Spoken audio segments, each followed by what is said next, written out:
సంఖ్యాకాండం 10వ అధ్యాయము మొదటి 10 వచనాలు ధ్యానించుకుని ప్రార్థనలోకి వెళ్దాం. యెహోవా మోషేకు ఇలాగ సెలవిచ్చెను, నీవు 2 వెండి బోరలు చేయించు కొనవలెను. వెండి బోరలు, ఇక్కడ వెండి బోరలు చేయించుకోవాలి. దేని కొరకు చేయించుకోవాలి? నకిషి పనిగా వాటిని చేయింపవలను.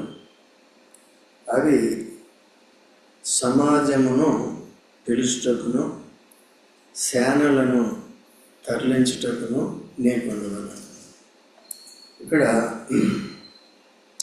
వెండి ఎప్పుడు కూడా విమోచనకి గుర్తుగా ఉంటుంది. అయితే ఇక్కడ ఏంటంటే వెండితో బోరలు చేయాలి. ఎందుకు చేయాలి అనేది అక్కడ ఉంది. నకిషి పనిగా అంటే ఆర్టిస్టిక్, పైన బొమ్మలు ఇవన్నీ కూడా ఉంటాయన్నమాట. కాబట్టి అలా చేయాలని ప్రతిదీ కూడా దేవుడు చెబుతున్నారు. పాత నిబంధన గ్రంథంలో అన్నీ డీటెయిల్గా చెప్తాడు. ప్రతిదీ కూడా అలాగే చేయాలి. దేంట్లో పొరపాటు చేసినా, నిర్లక్ష్యం చేసినట్టు దేవుడు దాన్ని అంగీకరించాడు. మరి కొత్త నిబంధనలో కూడా అంతే. పాత నిబంధనలో ఎంత స్ట్రిక్టో కొత్త నిబంధనలో కూడా అంతే. అయితే ఇక్కడ ఏంటంటే కృప దొరుకుతుంది. వెంటనే తప్పు చేసినప్పుడు ఒప్పుకొని ఏం చేయాలి? విడిచిపెట్టాలి. ఆ రోజుల్లో కూడా ఉంది, క్షమాపణ అనేది ఉంది. దావీదు అంటాడు కదా, జనులు నీ యందు భయభక్తులు నిలుపున్నట్లు నీ యొద్ద క్షమాపణ దొరుకుతుంది. ఇక్కడ 131 కీర్తన 3వ వచనంలో ఉంటుంది. అలాగా అందుకనే ఎప్పుడు కూడా దేవుని కార్యాలు శ్రద్ధగా ఆలకించి, సమీపించి ఆలకించి సరిగ్గా అర్థం చేసుకోవాలి. ప్రతి మాటని అర్థం చేసుకుని అలా చేయాలి. భయభక్తులు కలిగి ఉండాలి. ఓకేనా? యెషయా గ్రంథంలో ఉందంటే 66వ అధ్యాయంలో 2వ వచనంలో, ఎవడు దీనుడై నా మాట విని వణుకుచుండెనో వానినే నేను దృష్టించున్నాను.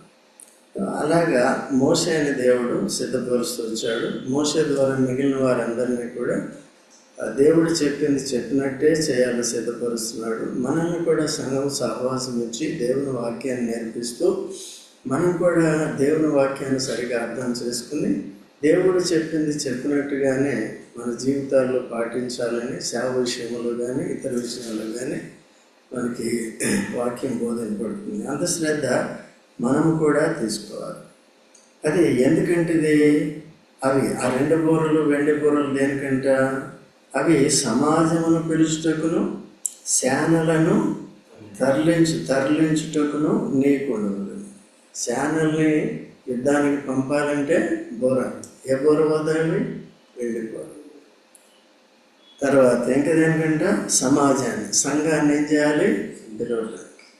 బోర ఊదినప్పుడు సమాజం అంతా ఏం చేయాలి? మందిరానికి వచ్చేయాలి.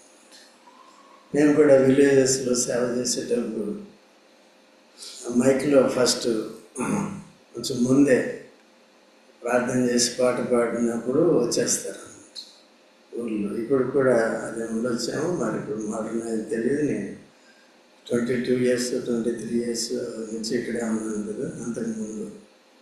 ఓకే. కాబట్టి ఇలాగా ఇప్పుడు మనకెందుకంటే ఆదివారమే ప్రకటన చేయకూడదు. ఆదివారమే ప్రకటన బోరతో సమానం. బోర సమాజానికి మీరంతా ఈ రోజు వచ్చారు, మంచిదే. ప్రతిరోజు ఏ రోజు అయితే నియామక కోడికలు ఉంటాయో ఆ కోడికలకి రావాలి. నియామక కోడికలకు రాకపోతే ఏమవుతుందంటే మార్గములు ప్రలాపిస్తాయి కదండి. మనం దేవుని మందిరానికి అనేకులు మందిరానికి ఇంటికి ఉన్న మార్గాన్ని ఏడిపిస్తున్నారు చాలా. ఆ మార్గమే ఏడిస్తే అదే దేవునికి లెక్క చెప్తే అదే బోర ఊదినట్టు ఉంటే ఇక దేవుడు ఎంత బాధపడతాడో చూడాలి. సరే, ఇవన్నీ కూడా మనం ఎంత నష్టపోతామనేది చూసుకోవాలి ఆత్మీయంగా. సో మనుషులకి నిర్లక్ష్యం ఎక్కువైనది ఉంది. అప్పుడు కొత్త నిబంధనలో కానీ మనం ఉన్నామంటే రాకపోతే ఏం చేస్తారు? గంతే సంగతి.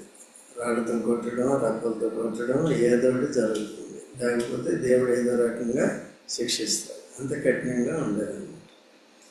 ఇంకోటి, దేవుడు శిక్షించడం అంటే దేవుని మాట మీరు సరిగ్గా వినకపోతే, విధేయత చూపించకపోతే శత్రువుల చేతికి అప్పగిస్తారు. ద్వితీయోపదేశకాండం 28వ అధ్యాయంలో ఉంటుంది, తినవసరం లేదు. మీరు నా మాట ఆలకించి దాని ప్రకారం చేస్తే, నా ఆజ్ఞలు పాటిస్తే, నా కట్టడలు పాటిస్తే శత్రువు మీ ఎదుట 7 దారుల్లో పారిపోతుంది.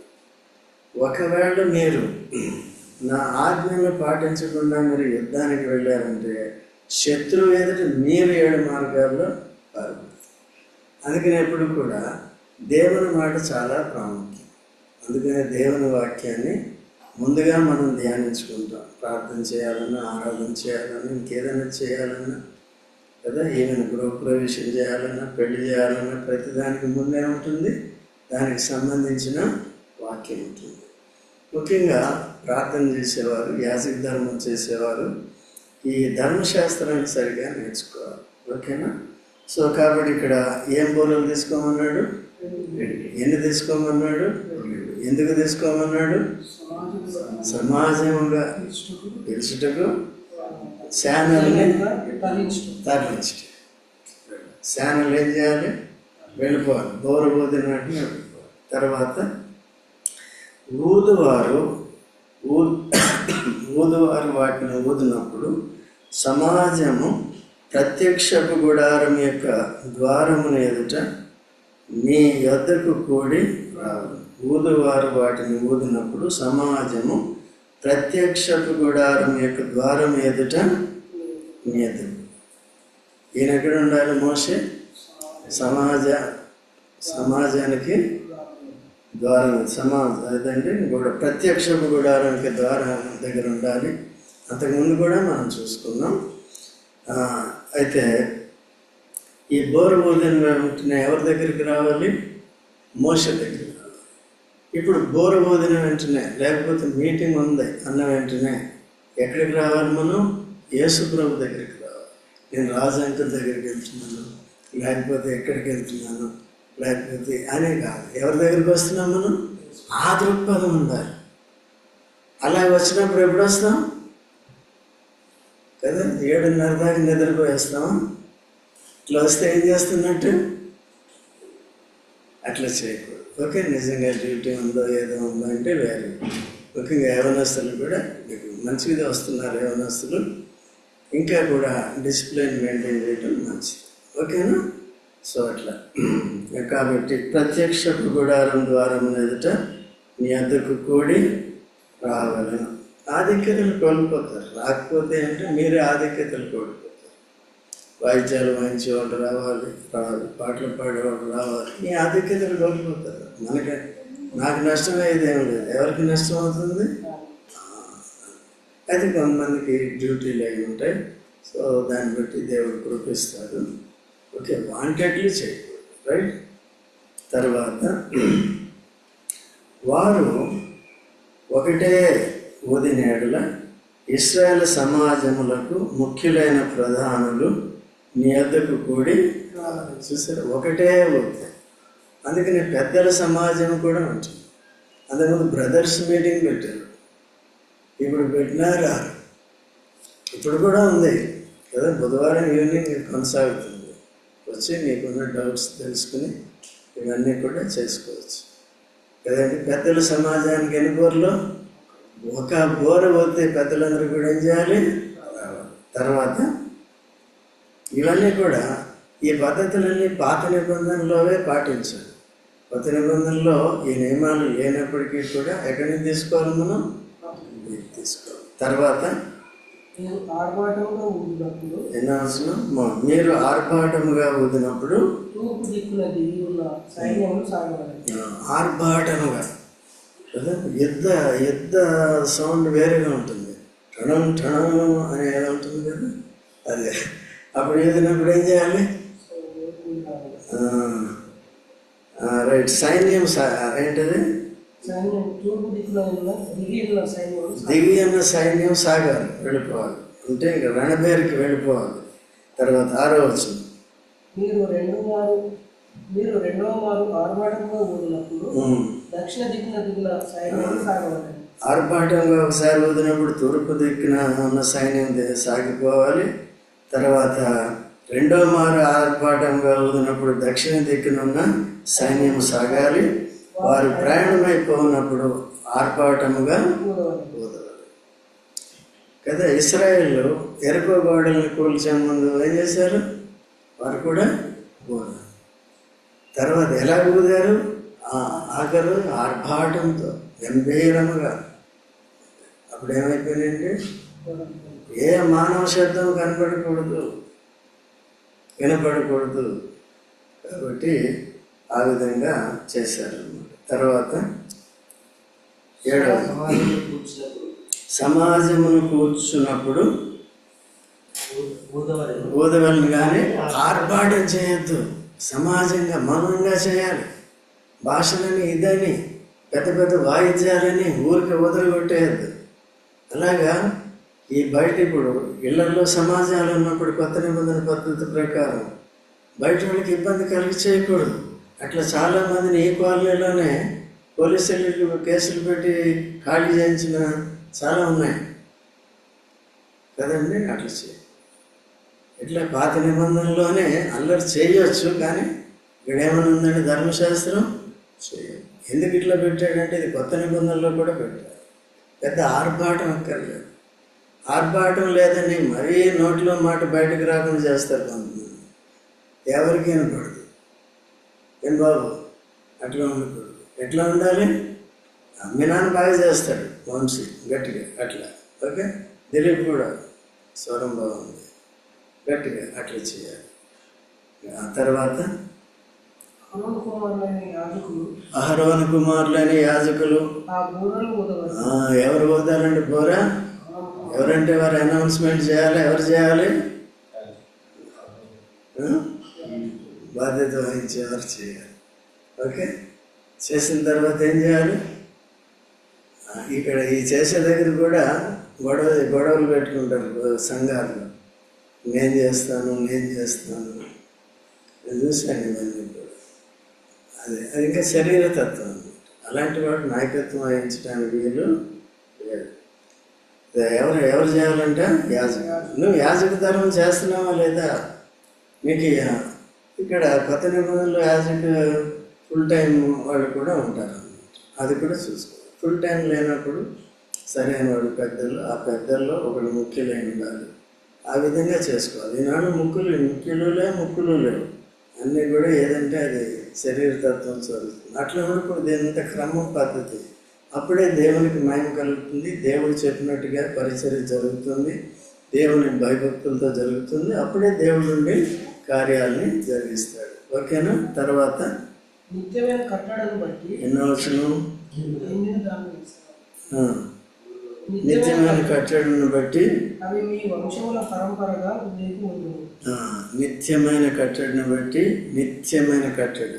ఓకే, నిత్యమైన కట్టడి అంటే ఇంక్లూడింగ్ కొత్త నిబంధనకు కూడా వెళ్తుందని అర్థం అన్నమాట. అంటే ఆత్మీయ భావంతో వెళ్ళాలి దానికి. మీ వంశముల పరంపరగా ఉంటును. తర్వాత బాధించు శత్రువులకు విరోధంగా మీ దేశంలో యుద్ధములకు వెళ్ళినప్పుడు ఆ బూరలు ఆర్భాటముగా ఉండవలేదు. అప్పుడు మీ దేవుడైన యెహోవా సన్నిధిని మీకు జ్ఞాపకములకు వచ్చి మీ శత్రువుల నుండి రక్షించబడతారు. ఇలా చేసినప్పుడు మిమ్మల్ని బాధించు శత్రువులకు విరోధముగా మీ దేశంలో యుద్ధమునకు వెళ్ళినప్పుడు ఆ బూరలు ఆర్భాటముగా ఊదవలెను. అప్పుడు మీ దేవుడైన యెహోవా సన్నిధిని. కొన్నిసార్లు మనం బిగ్గరగా మొరపెడతాం. ఎప్పుడు బిగ్గరగా మొరపెడతాం కదా?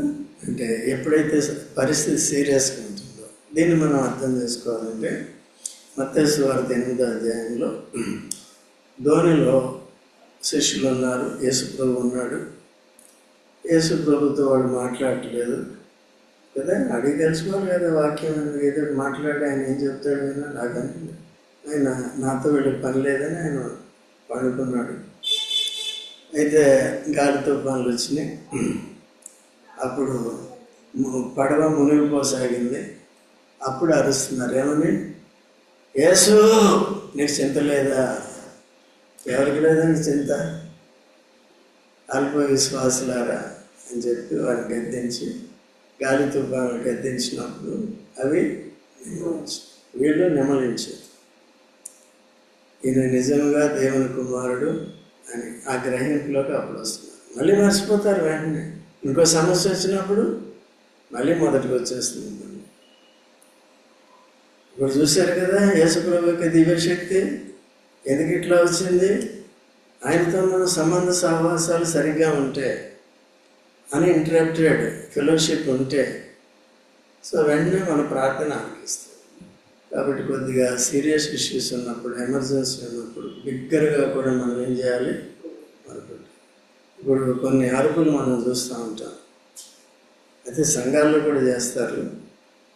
వాళ్ళ పరిస్థితిని బట్టి ఈ ఫ్లైట్లో కానీ అదేమన్నా టర్బులెన్స్ని బట్టి పడిపోయి ఇలా పెద్ద ఊరిపోతుంటే ఓ యేసు ప్రభువా జీసస్ సేవ జీసస్ అని అందరూ అరుస్తూ ఉంటారు. వాడ ఇవన్నీ కూడా అర్థమైందండి. సో కాబట్టి ఆ విధంగా జాగ్రత్తగా మనం కూడా ఏం చేయాలండి? ఎక్కడ బిగ్గరగా మొరపెట్టాలి అక్కడ పరిస్థితిని బట్టి మొరపెట్టాలి. తర్వాత ఏముంది? అప్పుడు దేవుడు ఏం చేస్తాడంట? శత్రువుల నుండి రక్షిస్తాడు. శత్రువుల నుంచి రక్షించేది ఎవరు? శత్రువులు ఎప్పుడూ ఉంటారన్నమాట. మనకి శత్రువు ఏదోలాగా పనిచేస్తూనే ఉంటాడు. అందుకనే ఎప్పుడు కూడా ప్రార్థన సహవాసం అవసరం. వాక్యాన్ని నేర్చుకోవడం, వాక్యానుసారంగా ప్రార్థన చేయటం చాలా అవసరం. తర్వాత మరియు ఉత్సవ దినములను నియామక కాలములందును నెలల ఆరంభమున ఎందును మీరు దహన బలులను కానీ సమాధాన బలులను కానీ అర్పించినప్పుడు ఆ బూరలు ఊదవలెను. అప్పుడు అవి మీ దేవుని సన్నిధిని మీకు జ్ఞాపకార్థంగా ఉండును. ఇంకా బోరలు మార్చవద్దు. ఏ బోరలు? ఆ బోరలే. యుద్ధానికి ఏది వాడారో, సమాజానికి ఏది వాడారో యాజకులు అదే బోరలు ఏం చేయాలి? దాన బలులు కానీ, సమాధాన బలులు కానీ, ఉత్సవ కాలాలు కానీ, నియామక కోటములు కానీ, నెల ఆరంభం లేని కానీ అన్ని పరిస్థితులు ఏం చేయాలంట? ఆ బోరలు ఊదవలను. అప్పుడు అవి మీ దేవుని సన్నిధిని మీకు జ్ఞాపకార్థముగా ఉండును. మీ దేవుడైన యెహోవాను నేనే. ఈ మాటలు చెప్పి నేనే. కాబట్టి ఏం చేయాలి? నీవు మా దేవుడు అయిన యెహోవా నీవే, మేము నీ ప్రజలము. నువ్వు చెప్పినట్టే చేస్తే ధన్యులు, లేకపోతే అన్యులు. అందుకంటే మనం ఎట్లా ఉన్నాం? జాగ్రత్తగా ఉన్నాం. ప్రార్థన చేసుకుందాం.